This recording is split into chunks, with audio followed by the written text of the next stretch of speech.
Hi, welcome to the Phone Arena video review of the Sony Ericsson LiveView.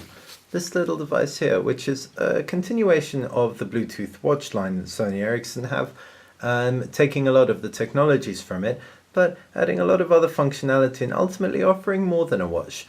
In the box, they really do reiterate this point by including it not with a watch strap only, but a clip-on accessory as well, allowing you to clip the device onto notepads, etc. In fact, the device is clipped onto this from the get-go, just to encourage people to appreciate the multiple uses of the LiveView.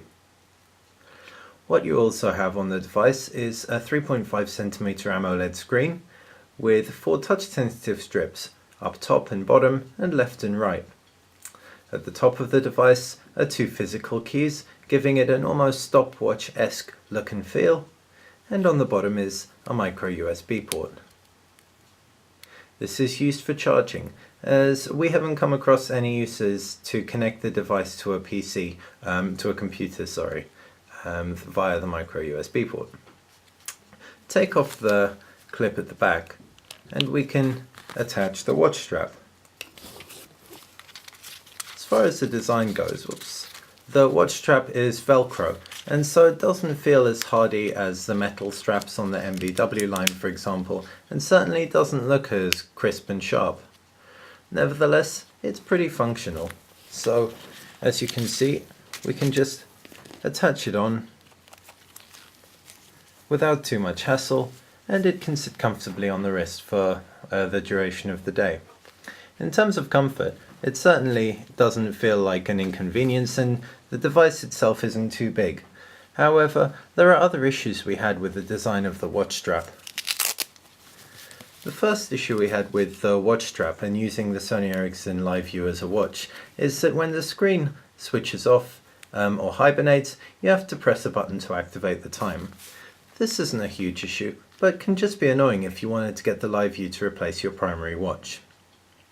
Now, the main issue we had with using the LiveView as a watch is the fact that when you're taking a jacket off or something, you can actually end up popping the LiveView out of its holder on the Velcro strap.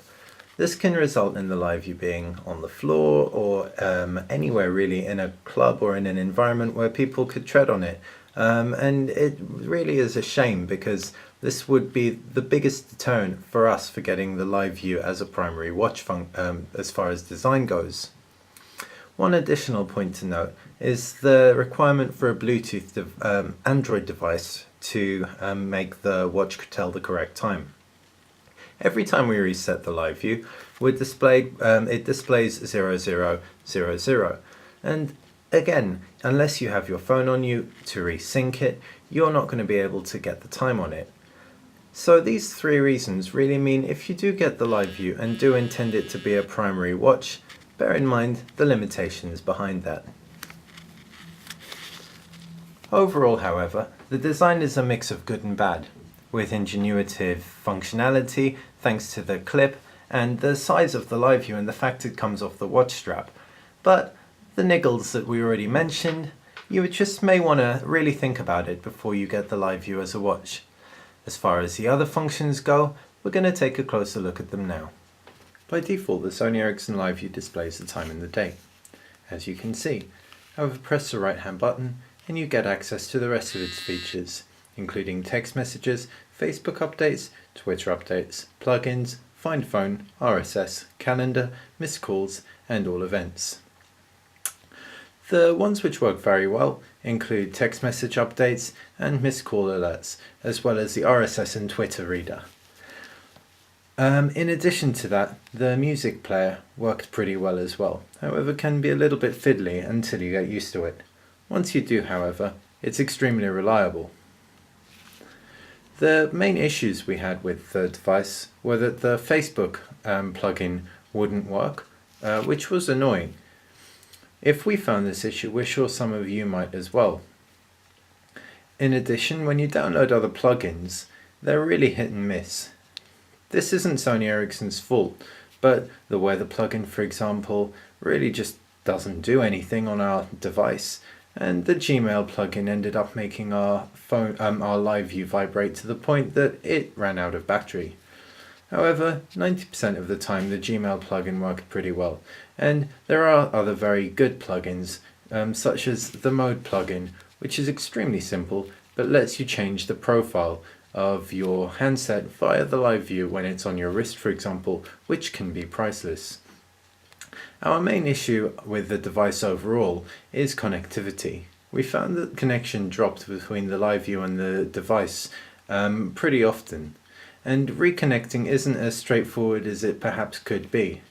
Thanks to the LiveView app, the reconnecting has to go through that, and not your standard Bluetooth app in the Android interface, which we would have actually preferred. As far as the compatibility of the LiveView goes, it should work with any device with Android 2.1 up.